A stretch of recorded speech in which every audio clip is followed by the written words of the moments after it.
ఏండ్ల విప్లవ విద్యార్థి ఉద్యమ ప్రస్థానము సదస్సులో సిఎంఎస్ చైతన్య మహిళా సంఘం జ్యోతి గారు మాట్లాడుతూ మహిళలు అన్ని పోరాటాలలో సమభాగంగానే ఉన్నారు నాటి నుంచి నేటి వరకు.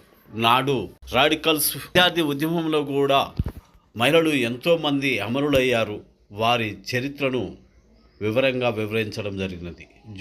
స్వర్ణక్క లాంటి వాళ్ళ చరిత్రలను. అదేవిధంగా ఆ రోజు నుంచి ఈ రోజు వరకు కూడా మహిళలు సమంగానే అమరులవుతున్నారు బూటకపు ఎన్కౌంటర్లు అంటూ వివరించడం జరిగింది జ్యోతి గారు. ఇప్పటికైనా మనం ఐక్యంగా ఈ సమాజ మార్పు కోసం వారి వారసత్వాన్ని ముందుకు తీసుకుపోతూ మాకు సహకరించాలంటూ మాట్లాడారు. ఈ సమాజాన్ని ఉద్దేశించి జ్యోతి గారు 70-80 దశకంలో అప్పుడు పల్లెలైన తర్వాత విద్యాలయాలన్న ఒక విప్లవ విద్యార్థి కెరటాలుగా మనకు కనిపిస్తుంది. అప్పుడు చూస్తుంటే మహిళలు పురుషులు అనే తేడా లేకుండా అందరము చాలా ఐకమత్యంగా ఉండేవాడు.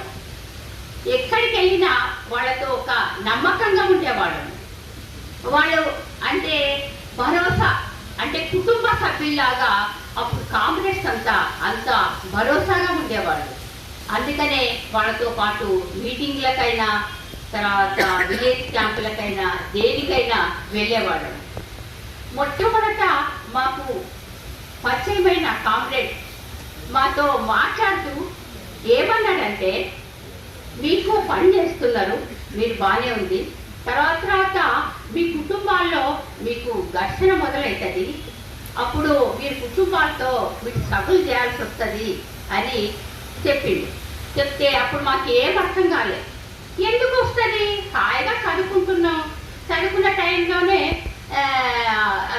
చెప్పిన పని చేస్తున్నాం, రాత్రికంతా ఇంటికి వస్తున్నాం, ఎందుకు ఇంకా ఘర్షణ వస్తుంది, బాగానే ఉంది కదా అనే అనుకునేవాళ్ళం. మధ్యతరగతి కుటుంబాల్లో ఉండేవాళ్ళం కాబట్టి అది 2-3 సార్లు చెప్తే కూడా మాకు అది అర్థమయ్యేది కాదు. ఎందుకంటే అనుభవం లేదు కాబట్టి, అది ఎదుర్కోలేదు కాబట్టి. మొట్టమొదట పొలిటికల్ క్లాస్కు వెళ్ళినప్పుడు ఇంట్లో చాలా కఠిన పడ్డాం ఎట్లా చెప్పాలని. అంటే మా ఇంట్లో అభినయంగా ఉంటే వాళ్ళమే అయినా కూడా ఇబ్బంది పడ్డాం. అంటే ఇల్లు వదిలి ఒక 3-4 రోజులు వెళ్ళాలంటే ఎట్లా అని. అప్పుడు ఏంటంటే ఒక ఉత్తరం రాసి మా బంధువుల ఇంటికి వెళ్తున్నాము ఒక వారం రోజులు, ఆ బంధువులు కూడా ఎవరో మా మేనమామ విలేజ్లో ఉంటాడు, వాళ్ళ ఫోన్ సౌకర్యం ల్యాండ్ లైన్ కూడా ఏం లేదు కాబట్టి సరే వాళ్ళ ఇల్లు చెప్తే ఏమనుకోరు, ఏ ఇంట్లో ఏముండదు కదా అని వాళ్ళ ఇంటికి వెళ్తున్నామని చెప్పి లెటర్ రాసి అదే ఊర్లో మా గద్దాల్లోనే పోస్ట్ ఎత్తిపోయాం. అప్పుడు మా నాన్న గుర్తుపట్టిండు, వీళ్ళు ఎక్కడికో వెళ్తున్నారు, మా అమ్మకి చెప్పిండు అన్నట్టు, వీళ్ళు ఎక్కడికో వెళ్తూ వాటి ఇట్లా రాసిండు అని. అప్పుడు మా అమ్మకు స్టార్ట్ అయింది. అబ్బాయి ఏంటంటే బాగా ఆందోళన పడేది. ఏంటంటే అప్పుడు వెళ్ళే క్రమంలో ఏంటంటే బాగా తిరిగి వస్తున్న క్రమంలో నైట్ రాకుండా అయ్యే వరకు ఇంట్లో అప్పుడు చిన్నగా మాకు ఘర్షణ మొదలైంది. మీరు ఇక్కడుండి పని చేయండి, అంతేగాని ఎక్కడికి వెళ్ళొద్దండి అనేది స్టార్ట్ అయింది. అందుకనే అప్పుడున్న మహిళలు ఫస్ట్ ఎంటర్ అయిన వెంటనే ఏం అనుభవించిందంటే ఘర్షణ. కుటుంబంతో ముందు ఎవరితోనే కాదు, ముందు రాజ్యంతో కాదు ఫైట్, ముందు కుటుంబంతో ఫైట్ చేయాల్సిన అవసరం వచ్చింది. ఆ కుటుంబంతో ఫైట్ చేస్తేనే బయటికి, ఆ కుటుంబం దాటే బయటికి రావాల్సి వచ్చింది. ఎందుకంటే పురుషులకు అంత ఉండదు, కానీ మహిళలకు ఎన్నో కట్టుబాట్లు. తర్వాత మనం తిరుగుతున్న క్రమంలో మేము ఇంట్లో వాళ్ళకి ఏం చెప్పాలి, మీరు ఇట్లా తిరుగుతుంటే మీ గురించి మేము ఏం చెప్పాలి అని వాళ్ళు అనేవాళ్ళు.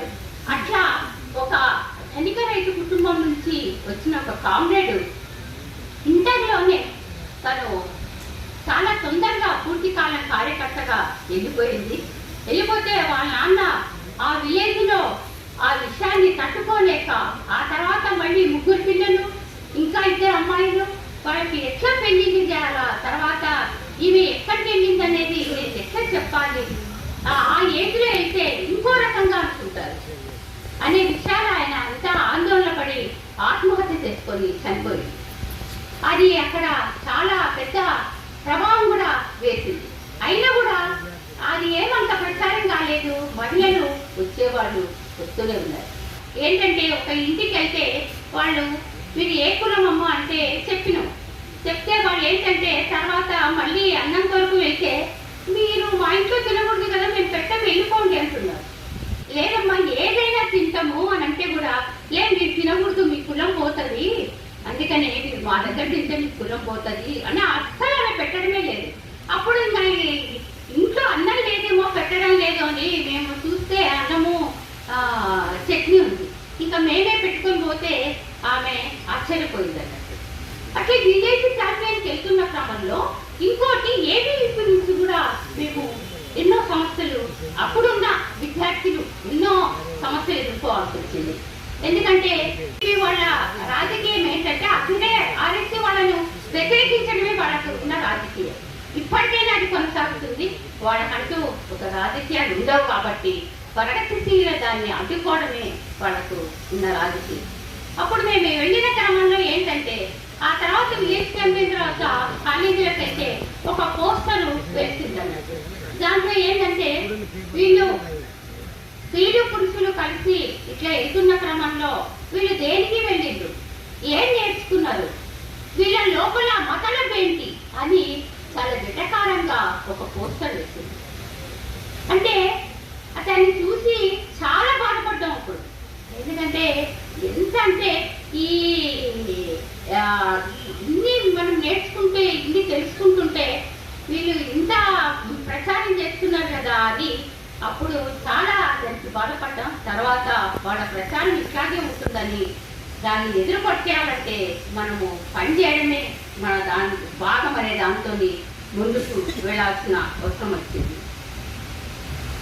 ఈ విలేజ్ క్యాంపెయిన్ పైన కూడా మొత్తం అది ఎంత ప్రభావం వేసింది అనేది తెలుసుకోవడానికి ఇక్కడ అమెరికాలో ఉండే ఆమె ఈ ఒక 5 సంవత్సరాల క్రితమే ఆమె ఈ కాన్సెప్ట్ విని ఇన్ని నేర్చుకున్నారు కదా, దీనికి ఏది చాలా ప్రాధాన్యత ఉంది అనే దాంతో ఆమె ఒక 20 మందిని ఇంటర్వ్యూ చేసి తన పిహెచ్డి థీసిస్ అనేది సబ్మిట్ చేసి అనగా రాసిన దాంట్లో కూడా ఉంది.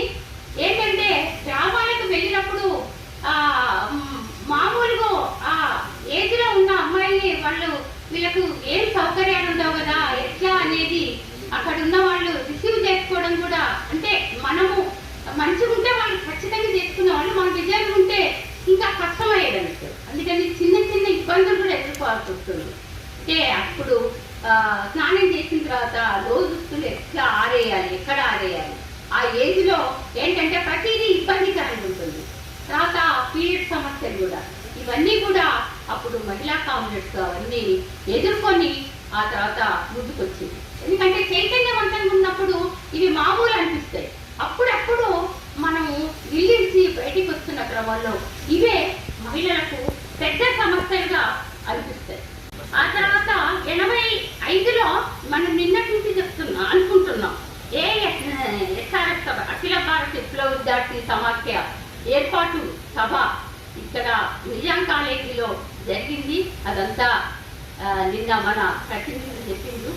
దానికి ప్రతినిధుల సభ తర్వాత ర్యాలీకి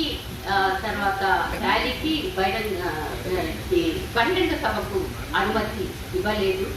అప్పుడు 300 మంది మహిళలు అక్కడికి వెళ్ళి తర్వాత ఆ ముఖ్యమంత్రి జీపుకు అడ్డం పడిండు.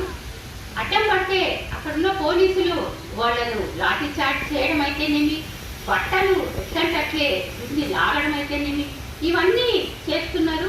ఒకవైపు అట్లా చేస్తుంటే ఇంకోవైపు ఎన్టీ రామారావు వెళ్ళిపోతున్నాడు. అప్పుడు ఆయన జీపుకు అడ్డం పడి మొత్తం ఆయన్ను నిర్బంధం చేయడం జరిగింది. తప్పనిసరి పరిస్థితిలో ఆయన అనుమతి ఇవ్వడం జరిగింది. క్వశ్చనింగ్ అనేది ఖచ్చితంగా విప్లవ విద్యార్థి సంఘం నుంచే మొదలైంది. వాళ్ళే చాలా గట్టిగా ఉన్నారు. తర్వాత అప్పుడు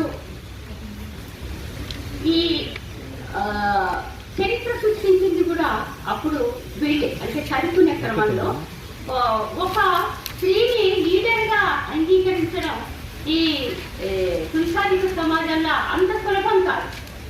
కాకపోతే గద్వాల కాలేజీలో రజని మీకు గుర్తుండే ఉంటుంది, డిగ్రీ కాలేజీకి తను ప్రెసిడెంట్గా గెలిచింది. తర్వాత నెల్లూరులో కూడా మహాజబీన్ అని కూడా ఆమె గెలిచింది. ఆ తర్వాత ఎన్ని చోట్ల ఇది జరిగిందో తెలియదు. అంటే ఇది కూడా ఈ ఈ రాజకీయాల వల్లే అది సాధ్యం అనేది కూడా మనం తెలుసుకోవాలి. ఇందులో నుంచి విప్లవ విద్యార్థి సంఘం నుంచి అమరత్వం పొందిన వాళ్ళు కూడా నిన్నటి నుంచి చాలా తక్కువ పేర్లు వినిపిస్తున్నాయి. అప్పుడు చరిత్ర సృష్టించిండ్రు వీళ్ళు అనేది మనకు స్పష్టం కాబట్టి స్వర్ణలత, తర్వాత ఇప్పుడు తను చెప్పింది స్వరూప, తర్వాత ఇంకా గజ్జల సరోజ, సుగుణ మా అక్క, తర్వాత వీళ్ళందరూ కూడా మధ్యలో స్వర్ణలత, ఎల్లంకి అరుణ, రజిత, స్నేహలత, వీటితో పాటు ఇంకా ఎంతో మంది మహిళలు అమరత్వం పొందారు. వాళ్ళ అమరత్వంతో ఈ సమాజం మార్పు కొరకు వాళ్ళు కృషి చేసిండ్రు. కొంతమంది వాళ్ళ సహచరులు ఉద్యమం నుంచి బయటికి వచ్చినా కూడా వాళ్ళు నిక్కచ్చిగా నిలబడి మా ధ్యేయం ఇదే, మా లక్ష్యం ఇదే, మేము చివరి వరకు ఉద్యమంలో ఉంటామని వాళ్ళు ఉన్న సంఘటనలు కూడా మనం చూసినాం. ఎందుకంటే ఈ మహిళలకు పురుషులతో పోలిస్తే ఎక్కువ సమస్యలు ఉన్నాయి. అందుకని ఆ సమస్యలకు పరిష్కారము ఖచ్చితంగా ఈ విప్లవమే పరిష్కారం అనే దాంతో వాళ్ళు ఈ ఉద్యమంలో కంటిన్యూ అనేది కావడం జరిగింది. 50% వాళ్ళు 50% ఉంటే వీళ్ళు 50%, సగంలో సగం చనిపోవడం మొదలుపెట్టింది. మొన్న మీరు ఎన్కౌంటర్ గమనిస్తే 3 మహిళలే, కేవలం ఈ మధ్య జరిగింది ఎన్కౌంటర్ జరిగింది 3 మహిళలు. అంటే ఉద్యమం ఎవరికి అవసరం అనేది ఇక్కడ మనము ఆలోచించాల్సిన అవసరం ఉంది. ఇక్కడ ఒక పక్క మత రాజకీయాలు, తర్వాత ఒక పక్క కుటుంబము, ఒక పక్క ఈ ఒకవేళ పిల్లలుంటే వాళ్ళు, ఇవన్నీ కూడా ఇబ్బందికరంగా ఉన్నా కూడా ఇవన్నీ దాటుకొని మా మహిళలు ముందుకెళ్ళడాన్ని మనం చూస్తూనే ఉన్నాం. ఇప్పుడు తరం మహిళలైతే ఇంకో అడుగు ముందుకేసి ఏంటంటే నో మ్యారేజ్ నో కిడ్స్ అనే దాంతో వాళ్ళు ఒక ట్రెండ్ తయారయ్యింది. అందుకే కుటుంబ వ్యవస్థ అనేది మహిళలను ఎంత ఘోరంగా చూస్తుంది. రాబో నవల కూడా మనకు అదే చెప్తుంది. కుటుంబం అనేది ఎంత ఘర్షణలో పెడుతుంది, ఎంత స్వేచ్ఛ లేకుండా చేస్తుంది, ఎంత ఇష్టమైన పనులు చిన్న పనులైనా చేయకుండా చేస్తుంది అనేది ఈ కుటుంబం అనే ఈ తాళెగూడు నుంచి హాయిగా ఎగిరిపోవాలనే దాంతో ఏంటంటే కొత్త ఫ్రెండ్స్ వస్తుంది. ఏంటంటే పెళ్లి చేసుకుంటే వాళ్ళు చెప్పినట్లే కాదు, తర్వాత పిల్లలు కంటే ఆ పిల్లల దాంట్లో ఏంటంటే ఇరుక్కొని తనకు ఏం చేయలేని పరిస్థితి అవుతుంది. అందుకని వాళ్ళు ఈ ట్రెండ్ ఒక ప్రకారం వెళ్తున్నారు. అట్లా కాకుండా వాళ్ళందరినీ ఈ రాజకీయాలు పెట్టి సమాజ మార్పులో భాగంగానే స్త్రీ విముక్తి ఉంది. శ్రమముక్తి జరగంటే స్త్రీ విముక్తి జరగదు. వీళ్ళు పురుషులందరూ మీకు మిత్రులు, అంటే పురుషులు మీలాగా ఆలోచించే వాళ్ళు కొంతమంది ఉన్నారు అని వాళ్ళకి తెలియజెప్పడం, ఇవన్నీ కూడా మనం చేయాల్సిన అవసరం ఉంది. అందుకనే ఇక్కడ నుంచి మనం ఇంత కష్టపడి మనమందరం ఒక దగ్గరికి చేరామంటే దీనికి ఒక ఉపయోగం ఉండాలి. ఈ మతతత్వ రాజకీయాలు ఎదిరించడానికి మనం ఎట్లా ఉంటుంటాం, ఎట్లా పనిచేస్తాం అది మీకు ఇంతకుముందు చెప్పింది కదా. వస్తాను ఎట్లా అయినా పర్వాలేదు, కొంచెం మీ టైంలో కొంత దానికి కేటాయించండి. ఎందుకంటే ఇప్పుడు మనం రిలీఫ్గా ఉన్నాం, అంతో ఇంతో మనకు ఆర్థిక ఇబ్బందులు కూడా ఉండవు. సరే, అనారోగ్య సమస్యలు ఎట్లా ఉన్నా ఉంటాయి. సామాజిక జీవితంలో ఉన్న వాళ్ళకు అనారోగ్య సమస్యలు కూడా చాలా తక్కువనే ఉంటాయి. అందుకని మనం డైరెక్ట్గా సమాజంతో లింకుతో ఉంటాం కాబట్టి మనం హాయిగా ఉంటాము. దానికి మన హరిగోపాలసారే మనకు నిదర్శనము. సార్ ఎంత ఆరోగ్యంగా ఎంత ఇదిగా ఉంటున్నారంటే సార్ సర్వీసెస్ సార్ ఎప్పుడు సామాజిక జీవితంలో ఉన్నందుకే. అందుకని మిత్రులారా మనం కూడా ఆలోచిద్దాం. మహిళా ఉద్యమానికి మీ సహాయ సహకారాలు తప్పక అందించండి. మహిళలను కూడా ముందు తీసుకురావడంలో మీరు మీ సహచరులకైతేనేమి, మీ తోటి వాళ్ళకైతేనేమి అప్పుడు ఎట్లయితే ఒక ఎంట్రీ అయితే ఉండింది. ఎందుకంటే తండ్రులు తర్వాత ఈ తమ్ముడు అన్న ఈ ఉద్యమంలో పనిచేస్తున్నప్పుడు వాళ్ళకి ఎంట్రీ చాలా ఈజీగా ఉండేది. కానీ ఇప్పుడు పురుషులే పనిచేయడం లేదు కాబట్టి మహిళలు వాళ్ళంతటి వాళ్ళు బయటికి రావడం అంటే చాలా కష్టమైంది. అందుకని మీరు వస్తూ మీ ఇంట్లో వాళ్ళని కూడా చేయుతనిచ్చి ఇటువంటి ఈ ఉద్యమంలోకి వాళ్ళని తప్పక తీసుకురావాలని తీసుకువస్తారని ఆశిస్తూ ఆకాంక్షిస్తూ